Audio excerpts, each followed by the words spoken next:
Welcome to Midlife Matters. I'm Marie, and each week I'm joined by my friends Julie and Mindy to talk about all the topics keeping women in the middle years up at night. Today we're answering your questions. Join us as we discuss how to handle money with your adult children, adventures on our bucket list, how we met, and more. Let's get started.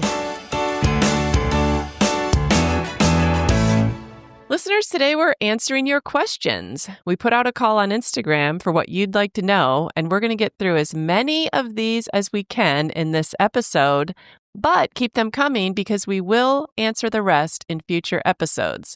And I always get excited when we get the chance to answer a listener question. How about you, Mindy and Julie?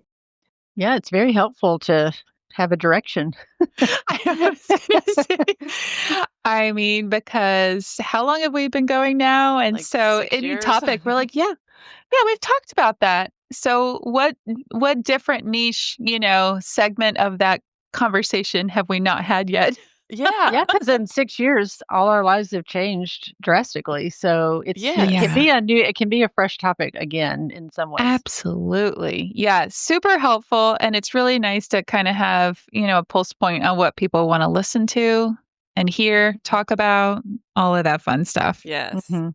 The first question that we had was somebody wants to know, how did you three meet and become friends? And I know that we've talked about the fact that we all were at one time at the same church, but I don't know if we've ever really talked about how we actually met. So I'll share how we met Julie and John because I have a very distinct, I don't remember the exact day I met Mindy, but I know the day that Steve met John. So we had recently moved. We had maybe been in the Nashville area for 4 or so months, and we had moved from around Buffalo, New York, and this was over 20 years ago. And we had just been visiting different area churches, and I think at the time we had a 6, 4, and infant. And it was just hard to keep on taking your kids to different churches every week. So my son was going to be starting preschool at a certain church, and I said to Steve, might as well try that church out because that's where we're going to be dropping him off for preschool. And I said, why don't you just go on your own? Because maybe he took the older two. I'm not sure. But taking especially an infant week after week to different churches is just kind of hard because you got to put him in a different nursery. And it just is kind of hard. So he either took the kids on his own or he just went on his own. I don't remember which, but I remember this was before the age of cell phones. So you don't find out how it went until he gets home that day. And I said, well, how'd it go? He goes, oh, it was really good. This nice guy said, hey, are you new here? Come right down here and sit with our family. And then I think he might have taken, at that time, they still called it Sunday school, taken Steve along to Sunday school or invited him to the adult Sunday school. And John, that's just kind of what he was known for. I remember Julie even talking about him at his memorial service. And that was what John's one of his best traits was how friendly he was. And I know so many people in his life could say, I got to know the Kings because John was so friendly. And that was definitely the reason that we got to know the Kings, because John was so friendly at church that day.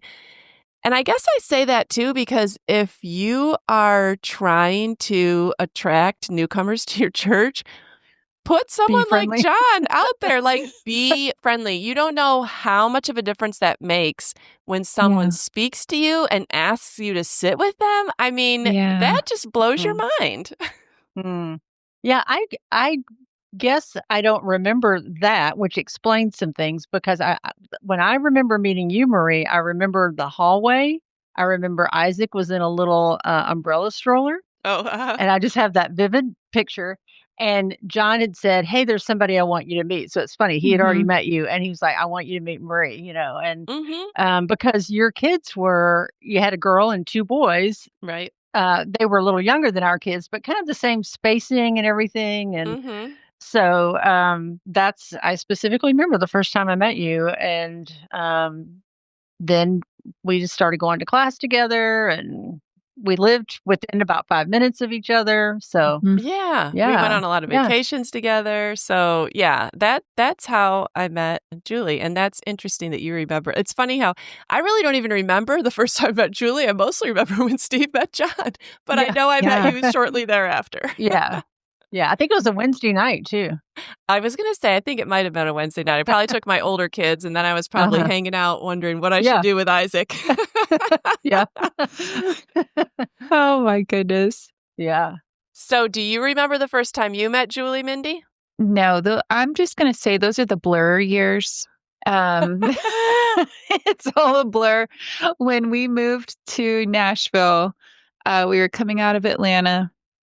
My kids were ages 1, 3, 7, and 9, Mhm. and we ended up visiting Judson, and, I don't know when I met you guys. I just remember meeting you and talking to you through, like, the kids, Mm. because I remember, like, Julie and I met more in the youth, like, we Yeah, were those dropping are my memories. Abby, like, you know, drop-offs, pickups, things like that, and then later on, Julie and I became carpool buddies when our kids were at a, homeschool tutorial, and so that was awesome, and then Marie, you became, like, the breath of fresh air. I'm like, "She's as crazy as we are," because you had 5 children at that time, Uh-huh. and we had 4, and I remember just little by little, I was like, "Gosh, I can really relate with this." I remember one conversation it's funny what you remember, but we started trying to walk together. Mhm. And I remember talking about how Grant lost almost every other lunchbox at school or Uh-huh. something like that. And you could so easily relate and commiserate with that. And I don't know, you made me feel so normal. Yeah. And so that's really what I remember. And then our families just, would hang out. And actually, Marie's oldest, Abigail, was our babysitter a couple of times. And nothing phases Abigail. So I remember being stressed to leave, and she's just like so chill about everything. We come out, yeah, they're fine. They're good. And I was just like, okay, I mean, you're unfazed. I guess I'm unfazed. This is good. So, I mean, I just remember the blurry years knowing you both. And I know my husband was friends with John and Steve, and it just was a really sweet season. Right. So that was the beginnings. Yeah. But I think the thing about our long-standing friendship is I've always felt like it's so easy to catch up and talk with Mhm. each of you. Like, it can seem like no time went by. You can really Yeah. fill each other in quickly, and you just still genuinely like each other, and you're still interested in each other, and I don't know, I guess that's kinda how I feel about it. Yeah. Mhm. Oh, I agree. Yeah, Yeah. there's just certain people that you feel like you'll always be in touch with, even though you don't get to spend Yeah. a lot of time, Mhm. with them, but the time you do get to spend, you enjoy and When you move to an area, you have eyes for people, but you never really know what friendships are going to stick when you move away. Mm.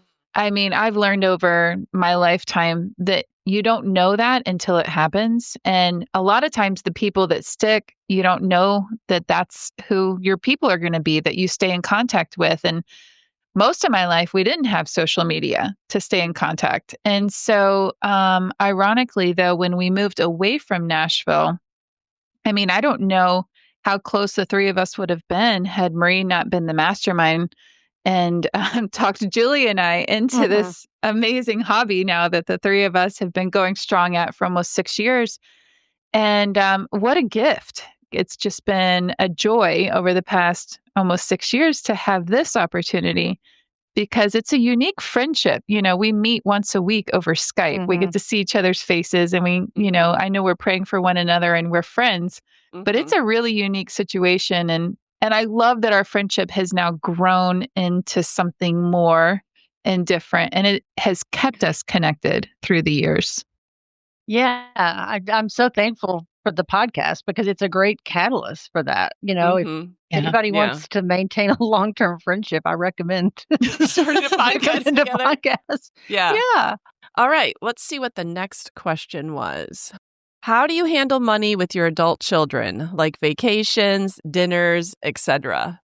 I feel like I would like to listen to someone else do a podcast on this I because this is like know. one of the tricky areas that people don't talk about. And yet I somehow came to a consensus and a way of doing things with my own parents, but there was never any verbalization really. I don't remember how it happened.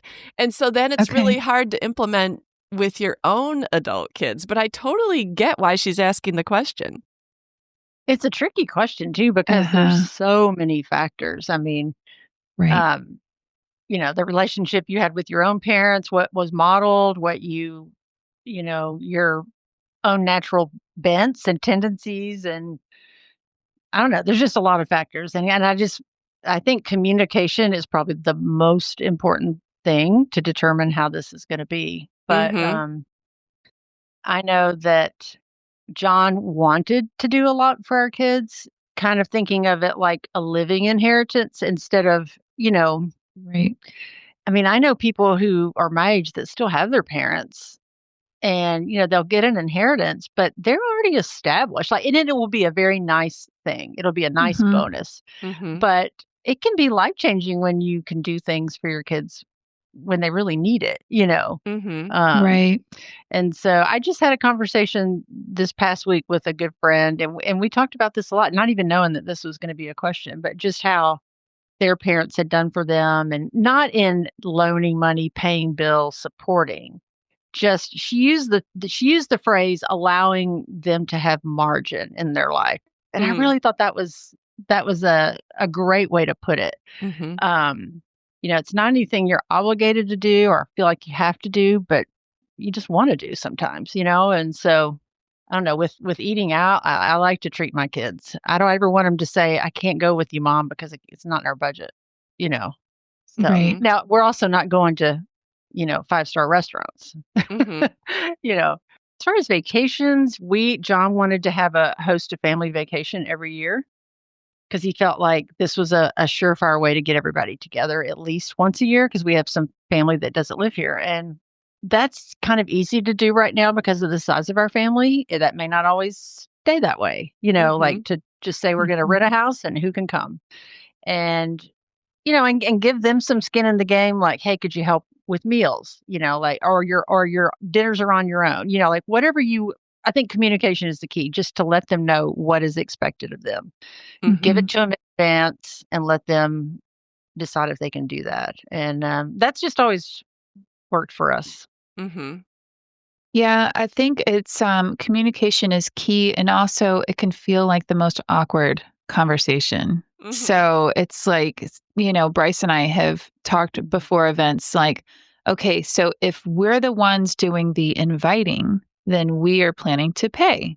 And that's what we have Mhm. said is like if we're inviting them out to dinner, then we do try to say, hey, it's our treat, and it's almost one of those, like, you don't wanna talk about it. You want your adult kid to offer to pay, and then you wanna come in and say, "Hey, Yeah. no, I'll get it." You Mhm. know what I Yeah. mean? Like, Mhm. that is, like, the most beautiful Right. scenario because you don't wanna be expected to pay when your Mhm. kid is out adulting, especially Right. once they're married, once they have kids and things like that. Mhm. So, I think then there's a mutual respect that if any adult kids are listening, just offer, like Mhm. Yeah. um, but I think, every family has to establish this on their own, and if you're worried about it, then you definitely need to talk about it. If it's a non-issue, then don't worry about it. Yeah. I know that sounds ridiculous, but it's true. If it's an issue, if you can't afford to take them out, if you can't afford to take your kids on vacation, but you wanna do something, and if your kids are, if they're making plenty of money on their own, then talk about it. Say, hey, would you guys want to go in on this with us? Or something like that. But every family is different. And then the seasons are different. How much your kids make is different versus how much you make. And so if it's just going to dinner, then you can talk about that and say, do you guys want to go out to dinner? It's our treat. Or do you want to go out and go Dutch? Mhm. Mhm. We Yeah, have that said actually that. yeah, that actually came up in my conversation with my friend. She said that they used to live far from their kids, so when they saw Hmm. them, they loved to treat them. Now they live close and they go out to eat every weekend. So she said Yeah. we had to have the conversation, let's just go Dutch because we want to keep this up. But the Right. families are growing and so they talked about it and everybody was good with Yeah. that. So, yeah, I Mhm. think things can change. They can change. One other issue that came up is sometimes, especially with a son-in-law, they might kind of take offense at you always paying. Right. Like it indicates that they can't take care of the bill. I have joked with about that with Bryce before when we were newlyweds. Yeah. Yeah. And I remember No that more. with John and my dad. And so I think that's when you Mm. say, I get it this time, you get it next time. Hmm. Mhm. Like if they really want to, I think it's important to let them do Mhm. that. Yeah. Yeah. Yeah, I will say that I've tried different things in this area.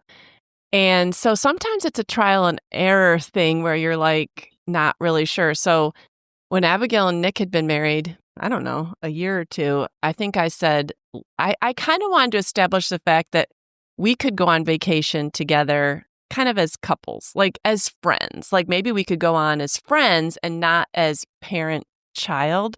So I Yeah. said, we'll get the hotel rooms, but how about you guys will each pay for our own meals and if we do anything together. I guess I was trying to and I Right. think we drove. So I was trying to maybe take care of transportation in the hotel, but maybe they take care of some parts of it so that it starts to feel, I was trying to maybe start to make it feel like we both contributed, but then that was a little bit awkward. It's hard. I will say it can be awkward in the beginning Hmm. because it was really Yeah. awkward for the server to come to your table and say, is this one check or two?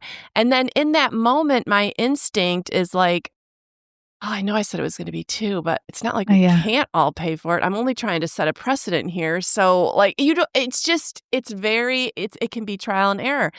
I also tried the Mhm. same thing with my son and daughter-in-law. I said, basically, we were going camping, but I was like, well, we'll pay for the plane tickets, but you guys buy your own tent and but we'll pay for your campsite. It's like, we'll pay for parts and you pay for parts, but Yeah. if there's food, but then it can be awkward. Like in the airport, well, we're all in the Chick-fil-A line. Who's paying? Or, okay, well, we all went out to dinner together. Are Steve and I paying for this one? Or is this one where we can say, no, we'll get it? But if we say, no, we'll get it, does that mean we're getting every meal thereafter? I think that's what this Right. person is asking. It's like, Hmm. sure, I want to treat everybody all the time, but I Mhm. also would love to move towards like what I have with my own parents, where it's like mutual, not expected. Like if they do it, it's a treat, but it's not a Hmm. given. And I guess that Right. goes back to what you said, Mindy. Like you like it when they at least offer. Like I don't want it to be, Yeah.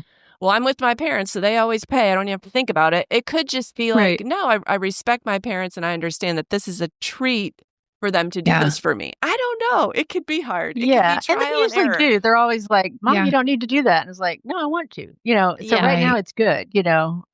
That may change, but Yeah. um I I just say like doing it. at the point if your kid is expecting it and they're adulting, I mean, I would say like, "Hey, this is on you." "Hey, let's go out to eat. We see each other all the time, and I'm not buying your food anymore." You know? Well, I do think that that plays into it too. If you see someone Mhm. a handful of times a year, you're probably going to be like, oh, let me treat. If you see Right. someone, every week or two, you might once in a while want to both pay for something. Like, I don't know. Right. And I would say that I think the size of family matters a lot. Like, Mhm. when we were renting a house and we had, I think Davis was married and Abigail was married. Okay, well, now we have 9 adults to Yeah. plan for, and you can't just throw the married people in with each other or in with their siblings. So you have to get more and more bedrooms. And honestly, as more of my kids get married, that house could end up needing to be really big. And Yeah. houses at the beach are really expensive if they're really, really big. And that doesn't even count the food, the things they wanna do. I think that at some point, I would have to say, we're able to get this portion of it, but this is just a lot of people. It could be 20 people that you're taking to the beach. I mean, that's a lot of people. Right. And you've got to have places for them to sleep. And so I don't even think it's sometimes about what you want to do, but it's just like what's practical to do. And it might need to change, like where I know people that rent a house, and then for the first 4 days, this child and their spouse come down, and then they leave, and the next kid come. Like they kind of split it up, or and there might be a day overlap if there's room, or what I'd kind of like to do is kind of this next year to take a separate trip with each of my kids. Like I also want that too, Yeah. That's what we've kind of been landing on lately, is doing separate trips with people. Like I said, the past couple of years, we've gone away with Maddie and Davis by themselves. We've gone away with Abigail and Nick by themselves. I've gone away with just the twins by themselves. I went away with Abigail by herself. Isaac, I have offered to take you places, but you don't want to go. But I'm saying like that at this point in life seems like a more doable thing than me saying, let's rent a big house. And first of all, even finding a week that everybody can go. The summer's impossible. It just gets more complicated. Yeah, it's just it can be hard. It's like it's something you really have to feel out. And I think it changes. I mean, you might try something and you're like, I don't know if that felt right, so let's try something different. Yeah. Well, and you can hear our conversation. This is not something that we have set in stone rules with each child all the time. I mean, we're figuring it out. And like, I only have one child that's married. There are no grandchildren yet. So we haven't gotten to that next stage. And so, like, very simply, Bryce and I have said, we will do one major family vacation every year. We want everyone to be able to come. We provide, for activities and food. And that's for that 1 week. And then other random, weekends where people end up together. We're doing a lot of cooking at home, and people are helping and pitching in and things like that. And so then at that point, it's, I don't know, but I think it is awkward, but it is good if you can talk about it. And I mean, clearly, if you're not worried about it, then, just ignore this whole conversation. Right. I think we're talking about it, though, because people are worried about it. And I think we are talking about it because it can get stressful. And so I think the point that we all want is unity and good times and happy memories and happy children and happy parents. And we don't want money coming in between that. And so this can be something that causes stress on families. And if it's causing stress, then something needs to change. And then at that point, you got to figure out how to talk about it. And I would say talk about it beforehand so that expectations are set before whatever happens, so no one is surprised. Yeah. So everybody knows what they're getting into, what's expected. And like you said before, just then that if you're not talking about it, you could grow to resent it. You could grow to resent paying for things that you feel like they expect or. Yeah. And clearly, like, I have multiple stages. I know you guys, you end up with multiple stages happening at the same time. And you're like, well, do I have different rules for different people?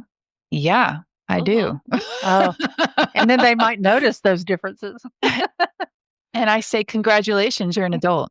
Or congratulations, you're still a child. Whatever it is. Yeah, I think like sometimes you're going to be in the stage where you still have, even though they're adult bodies, you're still the one supporting them. So they're going to get a different treatment than the one that is an adult body and is actually an adult at the same time. Yeah. So have fun out there, y'all. Muddle through it like the rest of us. I know, but I would be so interested in anyone emailing us or letting us know in a message on Instagram. Like, I wish there was a book that said, like, these are the 5 principles of handling money with your adult kids, because I don't feel like that is an awkward thing with my parents and me. And I don't think it's been an awkward thing between my parents and I since probably my early 20s.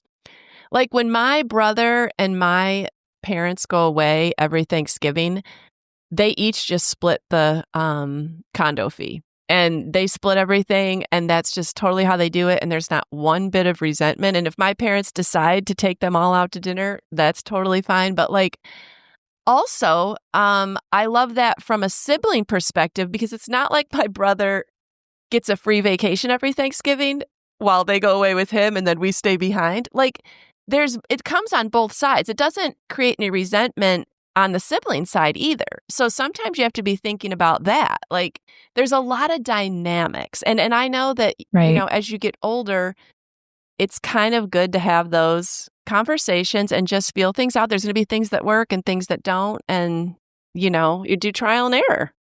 I think there's probably a period of time where that none of us are in yet, where your children's careers established, and then they might even get to a point where they make more money than you do. Right. Like, I mean, that's kind of what happened with us and our parents. Mm-hmm. And that's when the roles kind of reversed. And I remember we treated my Mhm. parents to a beach house, and, Right. and my parents certainly could have afforded it. Looks like they couldn't have, but it was fun to treat them. And so Yeah. I think that it'll change again. And that's probably where you are with your siblings and parents now, is they're so established. It's not a hardship for them to join Right. on a trip, Right. Yes. We're like years away from that with our kids, probably. Yeah. Yeah. Yeah, we're still under the family rules that whoever's birthday it is, they get to pick the restaurant, and they're the ones that get the expensive meal. Oh. And we might pay for them to get a drink too. So they're the birthday kid gets the crab legs. Everybody else, no, we're not paying for crab legs for you. That's where we're at. Yeah. Well, and I really I think this applies to so many things. I think my parents have been a good example in this area because they have 10 grandchildren and they want to treat everybody relatively the same. And so I remember they were taking the girl grandchildren that are left living at home, so my 2 girls and my brother's girl, out to dinner. And they wanted to go to a fancy restaurant, but this was so smart. Ahead of time, they said, these are the 3 things that you can order on the menu when we get there. So kind of look at them ahead of time, and this is what we agree to pay for. And I thought, that really avoids That's a good. lot. Like, just here's 3 choices. We totally want to take you out. Pick one of these. Yeah. I think there was like 2 different kinds of meat and a pasta. And like that way, there's no odd or awkward feelings at the table. The girls know ahead of time what they're going to get, and everybody gets to go out and have a fun time together. Yeah, like no surprises that they got the lobster at market price. Yes. It's true. See, that's what we're avoiding there, Julia. Is that, oh, yeah, I'll have the lobster. We don't even know how much that cost. No. And my parents didn't have the awkward situation. It's so, you never want to tell your grandchildren no. Like, that's just a basic principle. So they would have felt terrible if one of them said, I'll take the lobster. And then they would have been like, well, like, so much better to just lay it out ahead of time.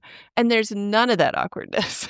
That's really, really smart, because then what was a gift could turn into really what feels like a curse, where nobody has a good time because, Yes. either one of the grandchildren is disappointed, or your parents are like getting a second job to try to pay for dinner. Yeah. So I guess I say that there are so many ways that you can go about, but communication was key in that situation. Yes. Letting people know up front. Before it happens. You have to talk about before you leave town together or you go out to the meal together. Yeah. Yeah. Great question. And we're open to anyone else's advice too. Yeah. Help us out there, y'all. Yeah. Okay. Our third question is, someone wants to know, what is something adventurous you've done and something adventurous on your bucket list? So I guess something we have done and something that we hope to do. And I'm probably the least adventurous among the 3 of us, so I'll let you guys go out there first. Mindy, you go. Oh, okay. Okay. Well, my first story is something that I have done, something adventurous. Bryce and I went on a couples cruise several years back with some friends. And we trusted my friend to kind of not do one of the cruises excursions, and she found one for us alone. And so we trusted her, and we got off the cruise ship in the Bahamas. We get in one taxi that takes us to the other side of this like chain link fence gate that's opened for us. And then they tell us to switch cars. And we're like, oh no. This is a movie. Into the white van. I know. They're Taken. like, switch cars now that you're on the other side of the chain link fence. So we're like, we're all looking at my friend like, okay. So she's like, it had great reviews. I'm like, okay. So we get into this other vehicle and we start driving, and we drive to the middle of nowhere in the middle of the Bahamas, and it's woods. We're in the forest driving for like 25 minutes driving. That would make me so Nobody. nervous. So we get out in the middle of the woods, and our tour guide is taking us to a blue hole. Have you guys ever heard of like the blue holes? I've heard of they're them. beautiful. Okay. So it's the blue hole adventure was what we were doing. And so we come to the edge of the blue hole. He says, okay, you can jump in. Is he pushing you in or are you jumping in? Okay, so I have to say her name because Holly, my friend Holly, the one that planned this whole thing, she's like, yeah, we're going to all jump in, leave all of our stuff up at the top, and you're going to like leave. Oh. Like we're 30 minutes in the middle of nowhere. Oh, that's so with scary. this one tour guide. Yeah. So Holly's like, yeah, I'm not jumping in. So what does Mindy do? Jumps. Mindy jumps. I'm like, oh, Holly's going to watch my stuff. Like, here I go. Oh my goodness. And I didn't know how deep it was. I didn't know what was under there. I didn't know what was in it. I just leapt for joy, and I lived to tell about it because here I am. So I was the first one in, and it was amazing. Oh, it was good. really, really amazing. I can't remember how many feet down. There was this iron ladder to climb out of it, probably 20 feet at least, climbing up the side of the blue. It was huge.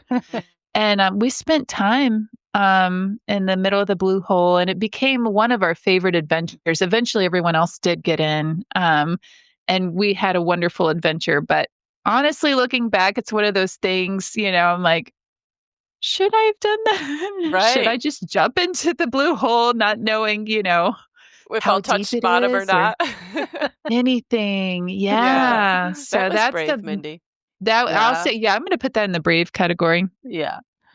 And on my bucket list still to do is Nathan will turn 18 in January. And it's on his bucket list and mine as well for the two of us to go skydiving together, like jump out of a plane skydiving. And so we've already kind of started researching adventures. It's too cold in January for us to do it. So it will be probably closer to his graduation that we do it. But and will you do it like, do they have that around your area or will you have to travel in Atlanta. somewhere? Okay. Yes. Okay. And Exciting. so it's a tandem, they don't let you just jump out by yourself because I probably would. But Are you tandem with the guide or tandem with Nathan? Not with Nathan. Okay. I get a guide and he gets a guide. Okay. And so that is what he wants to do for his 18th birthday. And I have always wanted to do that. Bryce and Abby are already dreading the day. And yeah. So they're already just, really nervous about the whole thing, but won't stop us. So yeah. Well, good for you. I look forward to that's on the bucket list. About that. Yeah. Mm-hmm. All right, Julie. What's your most you're like adventurous breathing. thing? I couldn't jump out of the plane. Okay. No, but I had something in mind that I'll share, but it's funny because I also on our one and only cruise thought, oh, I'll plan my own excursion because it's less money. And we get into a junky old car with the man that can't speak English, and we just have to show him the picture of like or the name of where we want to go. And it was to this luxurious beach with lunch and all this stuff. And John just reached over and grabbed my hand and said, I hope we're going to a beach because I mean, we were all over the road. We were going way over the speed limit. It, very much like in a third world country setting. Yeah. And when we get to the beach, it's cold. Oh. not what we thought. Uh-huh. And we had planned on going snorkeling, and the boys didn't want to go because it was so cold. Well, Oh. Mm. Molly, this was like her bucket list thing, so I was like, Mhm. "Okay, I'll go with you." So, it's just me and Molly on this boat with these 2 men that don't speak Oh. English. Oh. And so I'm a little nervous, and John was kinda like, "Well," he wasn't gonna go, but he was gonna let me and Molly go. And so Mhm. then we get on the boat and another family shows up. They were Oh, from New good. York and they had 2 little kids, so I felt, "Okay, this is good." Ooh. Well, then one of the motors wouldn't start. It was a dual motor boat and they were huge and one wouldn't start. And so they weren't sure if they were gonna get to go, and then they decided, "We can just go with one." And so I get over it, I asked John, "How safe is this? We only have 1 motor." And he goes like, "Well, if it starts, you'll be fine." Like when they stop and you want to come back, if it starts, you'll be fine, but if not, you're in the ocean. You'll So be set it off a flare. Start swimming. so I did not enjoy any of that snorkeling trip because all I could think of was we're not going to get back. We're not going to get Yeah. back. you know. Yeah. Yeah. Why And why so why did I book my own excursion? yeah, and then I was like, will we get back to the ship on time? Will all that Yeah. stuff. So Right. yeah, so yes, that was an adventure. But I think my greatest adventure was paragliding in Switzerland. Mhm. We had seen all these paragliders just sailing up in the sky above the mountains, and I just kind of thought, oh, that was cool. Well, then we saw them landing, right in this strip of grass down in the valley, right where we were staying. And it was just such a nice, soft landing. It wasn't like a skydive landing. Mm. It was kind of Mhm. like you just kind of come in like a runway and you stay on your feet. Mhm. So I thought, "Oh, I think I could do that now that I've seen the landing." Mhm. So, we inquired about it, bought our tickets, and John does not like heights of any kind, or he didn't. So, he wasn't sure he was gonna go, but he was just gonna go up with us for support. Well, he ended up deciding to do it, and I'm so glad he did, Mm. because Mhm. Mm. it was the most adventurous thing any of us had ever done because you do go with a guide and he's right behind you and you have this huge parachute on and it's laid out behind you up the slope of a mountain. And then Mm. he said, we're just going to take, 4 or 5 steps and then just, you're not really jumping off of anything. You're lifted off. Mhm. So I said, well, there's a house down there. Like there's a little chalet right there in front. I said, are we going to hit that? And he was like, nope. He goes, we're going to go right over it. So we Mm. just kind of started running down this hill together. And it was only like 3 or 4 steps. And you were up in the sky. And I think Mm. we were up there for about an hour. He took us up close to waterfalls. And, it was just breathtaking. So that Mm. was Awesome. that was my big adventure. And I would do it again. Definitely do it again. Yeah. Yeah. That Not sounds just really cool. anywhere though, that is kind of the paragliding capital of the world, so I felt really Okay. good you know, Their safety features. about their safety and they kind of ask, "Who wants to do flips and spins?" And of course, David raised his hand Oh, and I Oh. said, "No, I want the smoothest, soft landing. softest, most straightforward way down." And so this guy said, "Well, then I'm your guide." Okay. So you Oh. got to kind of tell what your adventure level was. And did David Right. get to do flips and Yeah, spins? so I land first and then John lands and then David lands. And David is, like spinning, doing 360s and Oh, I love Cool. it. yeah, John did one and he got kind of sick and said, that's enough. But Yeah. Yeah. I wanted no part of that. Right. Yeah. Right. Oh, But that's it was cool. fun. Yeah. So on my bucket list, I want to do some kind of walking multi-day hike through a mountainous area. Mm. Like Mhm. the Camino Santiago in Spain, that's a 500-mile Mm. pilgrimage to like a cathedral where they supposedly St. James is buried. It's a Catholic kind of pilgrimage, but a lot of people do it just as a challenge or just kind of a break from life and technology. And Mm. it's a kind of a getaway and it's beautiful. But I'm not just sold on that one. I mean, I could do any, like Mont Blanc in France. You can hike around that mountain and it's a multi-day thing. Or Mhm. I want to do some kind of big international hike like that. but not with camping. Like I want to stay in a nice place every night. So, I But would would totally there do be a that with nice you. place to stay Yeah. in mountainous regions? Okay. yeah. You can do that.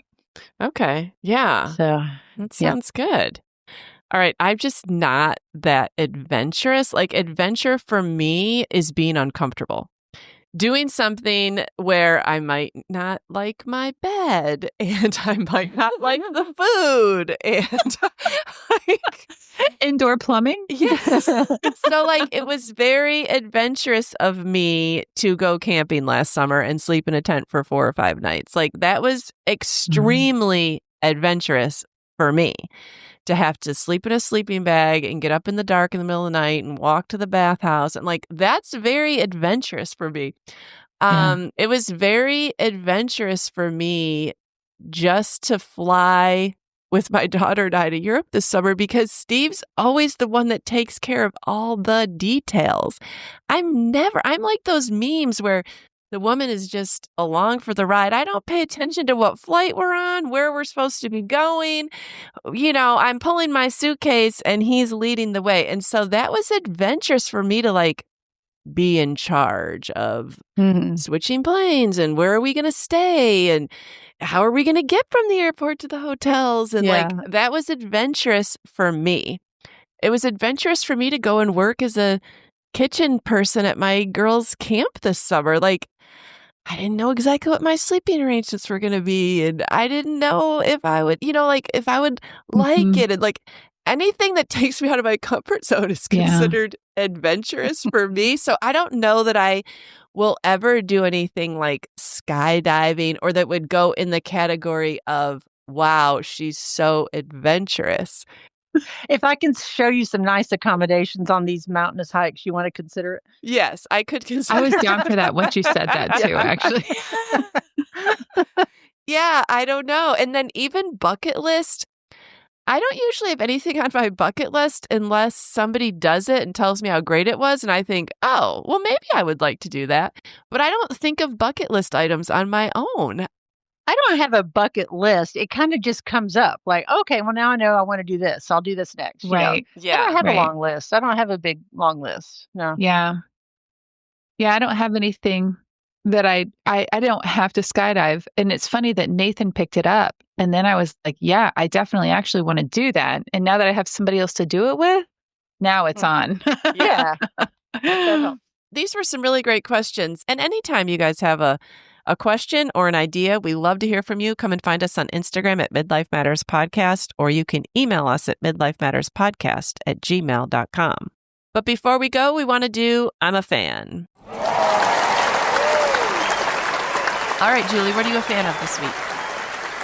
All right, I'm a fan of the discount prescription cards, the Good RX cards, because I take a hormone replacement therapy, hormone replacement, and then I take a thyroid medication that are dirt cheap. They are generic. I've been on them forever, probably will be on them forever, and same dose. So I got tired of going to the pharmacy every month. I said, can you not give me 90 days? I'm just, I feel like I'm always here.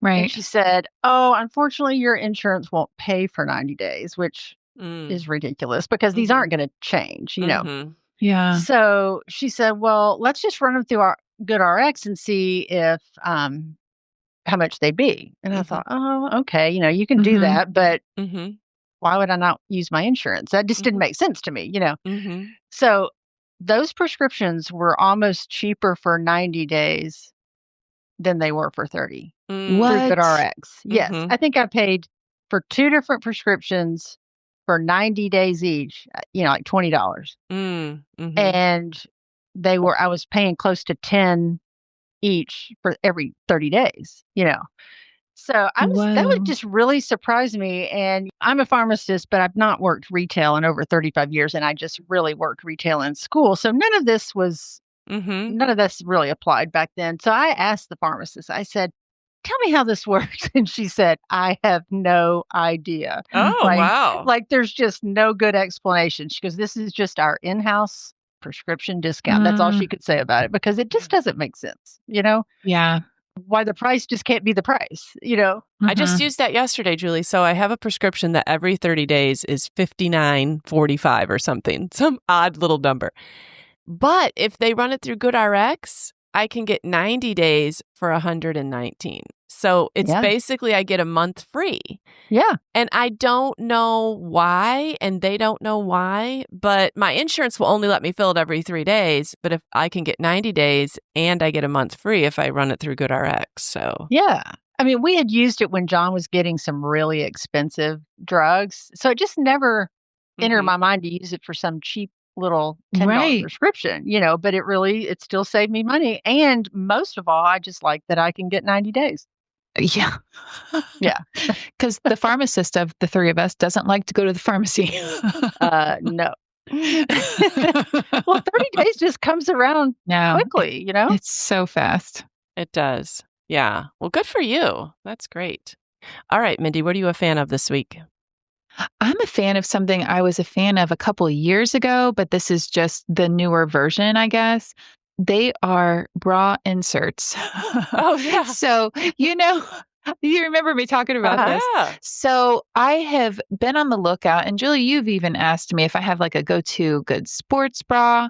There is not a sports bra on the market that I love, and I have even looked at expensive ones. I've tried them all on, and Mhm. there's always something. Mm. So my best bet has just been to go to TJ Maxx and try to find something that I like. Mm. Well, bra inserts, like it doesn't matter how much you pay for a sports bra, they're all cheaply made. There's no like quality ones out there. So what I have found is when I find a sports bra that I like or a bathing suit top, I will just replace the inserts. So thankfully, Amazon has a lot to choose from. I'll share the link of the most recent ones that I've bought, but I really like them because they have sewn edges. They're not too thick, they're not too thin.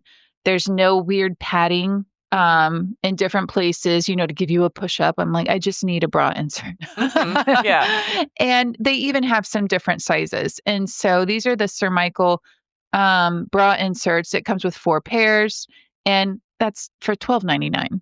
So Hmm. I feel like the sports bras that I love that I just don't really want to replace, I just change out the insert and I'm good to go. And it gives them a whole new life again. So Mhm. I'm really happy to just kind of go this route. Um, Yeah, so that I'll makes share sense. that. Yes. Yeah. Yeah. Thank you. Can anybody explain the purpose that regular bras aren't made that way, but sports bras are? Is there a reason? Because I don't it know. seems so unnecessary. Yeah. I I wish they would know. just sew them in place so they didn't get Yeah. all fall out in the Yeah. wash or yeah. Oh, yeah, trying to get that thing back in Are and they straight and Yeah, Yeah. I know, get it back in They get a or like, big yeah, wrinkle in them. yeah. inevitably mine has a wrinkle or a seam, and Mhm. I'm like, "That is not my shape." Like, it's like got a line. I'm like, "No, there shouldn't be a line there." Yeah, yeah. Well, good. That's a good tip, Mindy. That's Yeah. something that might be able to help people out in that area. Mhm. Okay, about every 3 years, I have to replace my vacuum, and I could do a whole episode on what I like in a vacuum, my vacuums that I've ordered and rejected, all the research I've done on vacuums. But this time, I was vacuuming with my beloved vacuum, and all of a sudden, there was a spark, and it never turned on again. I don't know why. I didn't go over anything. It was just the end of the time for that motor. And I think I looked it Ooh. up on Amazon. It'd been about 3 years. That's probably about how long mine lasts. So I had just heard on a podcast someone talking about the Dyson vacuums at Costco and that you could basically return them even 5 years later if you didn't like them. And I'd seen that they had a rebate the last time I was in there. So I thought, all right, I'm buying a Dyson. I mean, that should be a good name. So I go down there to Costco. I buy it. As I'm checking out, the woman goes, "Oh, I love these. Have you had one of these?" And I said, "No, this is going to be my first one." "Oh my goodness, it's such a workhorse. I just love it. If you don't love it, you can just bring it back." And I said, "Okay." I could not have hated the thing more. I hated the thing. I hated it so Was it bad. cordless? No, it Or wasn't oh, okay. cordless. It said it had variable levels of suction. Even on the lowest, I felt like it was just killing my rugs. To use anything other than the vacuum suction, like if I wanted to use a tool, you basically have to take the handle apart. Like It was just horrible. I realized that I don't like not having a bag. I don't want to see all the junk in the cylinder. Like, I want there to be a Yeah. bag. I don't want to see it. I don't need to see my dirt. No. And so anyways, I was like, nope, the Dyson's gonna have to go back. I felt bad. I said to the guy, I'm so sorry. I just didn't like this. He goes, it's fine. Let me see your card. So obviously Costco was fine with me bringing it back, but I just felt terrible. Uh-huh. And I got on Amazon, and it's harder and harder to find the type of vacuum I like. I'm old school. I want an upright, bagged vacuum. I want one with attachments that are easy to use. And so I'm going to recommend the Kenmore pet-friendly, lightweight, bagged, upright, beltless vacuum. It has a bag, you guys, and I even ordered extra ones. And it's like, I know how to vacuum with this thing. All my vacuums are the same. It becomes second nature. I know how to whip that tool off. I know how exactly what I need to do. So anyways, I'm back to the old school, but they are getting harder and harder to find. And I was going to say that this one was over, I think it might at the time been like $240, but I got the used very good, which I think means someone just basically unboxed it and boxed it back up for $167. So that was quite a savings difference. So I'll put a link to it. But I don't know. What do you guys think about vacuums? Do you have a kind that you love? I do. I Me do. We've had too. it for probably 15, 20 years. It's Okay. the Miele vacuum, Oh, Miele. I think I've And heard it is good a things about that. tank. I like the tank, not the upright. But it has a Oh. bag, and used to I had to buy the Miele bags, but I think I can get them from Amazon now. John, was a stockpiler, so I have enough bags for the next 5 years. But Nice. it works. Yes. I want Okay. something that works. Well, Yeah. I feel the same about my Auric vacuum cleaner. Okay. It's very simple. It's lightweight. It's an upright with a bag. But what I like about it is that it doesn't have a ton of things that will break. And the tube that it sucks things up with is like twice the size of any other tube to suck things up. So like, when I accidentally try to vacuum up something, it just goes straight in. I don't have to worry about it. Yeah. Yeah. Well, I love that they're making these uprights beltless now, because that used to be the worst thing. When your belt would blow halfway through vacuuming, you'd hear that. I can smell that smoke in my head. And then you'd have to get your screwdriver out and remember where you stored the extra belts and figure out, how do I put that belt on again? Like, I'm glad that they've come around to having beltless ones. But anyways, it's interesting that we all prefer a vacuum with a bag, though. That's interesting. So, okay. Well, my anyways. Auric, but whatever my iRobot can't get, my Auric can get. Okay. All right, you guys. I enjoyed talking about these listener questions with you. Yeah. This is Thanks for fun. sending them. Yes. And we will talk again next week. Sounds great. All right, Bye. Bye. We're so happy you joined us today. You can find the show notes for this episode at midlifematterspodcast.com.